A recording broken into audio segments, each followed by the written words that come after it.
ഈ ജോർജാണ് കണ്ടെത്തുന്നത്. രക്ഷകൻ മൂസിന പറഞ്ഞ പോലെ രക്ഷകനായി വന്നത് ആ വഴി ജോർജാണ്. പക്ഷെ ആ സമയവും പോലീസ് ഏറെക്കുറെ ഗോഷ്ഠിയോട് അടുത്തുണ്ടായിരുന്നു എന്ന് മനസ്സിലാക്കുകയാണ്.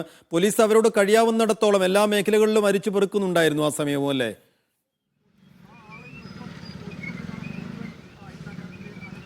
സ്വാഭാവികമായും ഈ പരാതി ലഭിച്ച നിമിഷ നേരം കൊണ്ട് തന്നെ പോലീസ് വിവിധ സംഘങ്ങളായി തിരിഞ്ഞുകൊണ്ട് തന്നെയാണ് ഈ പറഞ്ഞ പോലെ MVD വകുപ്പും പല രീതിയിൽ വാഹന പരിശോധനയൊക്കെ തന്നെ നടത്തുന്നുണ്ടായിരുന്നു. പല സ്ഥലങ്ങളിൽ ഈ പറഞ്ഞ പോലെ തന്നെ Marine Drive, Queens Walkway, Panampilly Nagar, അതുപോലെ തന്നെ ചില വിവരങ്ങളുടെ അടിസ്ഥാനത്തിൽ പുതുവൈപ്പ് ബീച്ച്, അതുപോലെ തന്നെ ഞാനിപ്പോൾ പറഞ്ഞ ഈ പ്രദേശങ്ങളിലൊക്കെ തന്നെ പോലീസ് വന്നിരുന്നു. പക്ഷെ ആ സമയത്ത് കുട്ടി ഇവിടെ ഉണ്ടായിരുന്നില്ല എന്നുള്ളതാണ്. ഈ വഴി തന്നെയാണ് പോലീസ് പുതുവൈപ്പിലൊക്കെ തന്നെ പോയിരുന്നത്. പക്ഷേ കുട്ടി പോയത് നായരമ്പലം എന്ന സ്ഥലത്താണ്. അത്യാവശ്യം ദൂരമുണ്ട്. സൈക്കിളിൽ ചവിട്ടി പോയത് എന്ന് പറയുമ്പോൾ വലിയ രീതിയിൽ ശ്രമകരമായ ഒരു യാത്ര തന്നെയാണ് കുട്ടി നടത്തിയിരിക്കുന്നത് തന്നെയാണ് മനസ്സിലാക്കേണ്ടത്. കിലോമീറ്ററുകളോളം യാത്ര ചെയ്തതിന് ശേഷം വീണ്ടും അവിടെ നിന്ന് തിരികെ വന്ന് ഈ സ്ഥലത്ത് ഞാൻ നിൽക്കുന്ന കാളമുക്ക് ഹാർബറിനോട് ചേർന്നുള്ള ഈ ഗോശ്രീ പാലത്തിന്റെ കൈവരിയിൽ വളരെ വിഷമിച്ച് നിൽക്കുന്ന നിലയിൽ തന്നെയായിരുന്നു ജോർജ് കുട്ടിയെ കണ്ടെത്തുന്നത്. ജോർജിനെ സംബന്ധിച്ച് നമ്മളടക്കം മാധ്യമങ്ങളിൽ വന്ന വാർത്തയുടെ അടിസ്ഥാനത്തിൽ ആ യൂണിഫോം വളരെ നിർണായകമായി കുട്ടിയെ കണ്ടെത്താൻ വളരെ സഹായകരമായത് ആ യൂണിഫോമാണ്.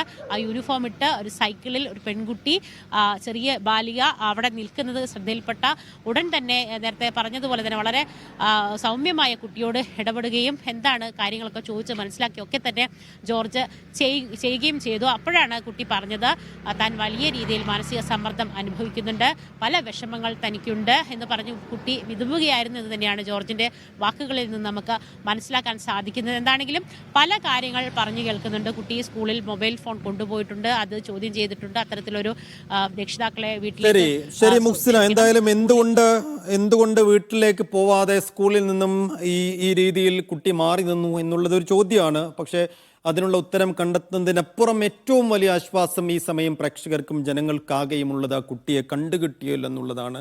രക്ഷകനായ ആ സമയം അതുവഴി വന്ന ജോർജ് ഈ വിവരം നാട്ടിലാകെ പരത്താൻ മുന്നിൽ നിന്ന മാധ്യമങ്ങൾ, ഒപ്പം സോഷ്യൽ മീഡിയയിലാകെ ഈ വിവരം ഷെയർ ചെയ്യപ്പെട്ടു. അങ്ങനെ പോലീസ് എല്ലാ വഴികളിലൂടെയും അരിച്ചു പെറുക്കി നടന്ന പോലീസ്, MVD ഉൾപ്പെടെ സംഘങ്ങളായി തിരിഞ്ഞ പോലീസ് ഉദ്യോഗസ്ഥർ, ആ നിലക്ക് ഈ കുട്ടിയെ കണ്ടെത്താൻ ശ്രമിച്ച എല്ലാവർക്കും ഈ സമയം ഒരു ബിഗ് സല്യൂട്ടും ബിഗ് താങ്ക്സും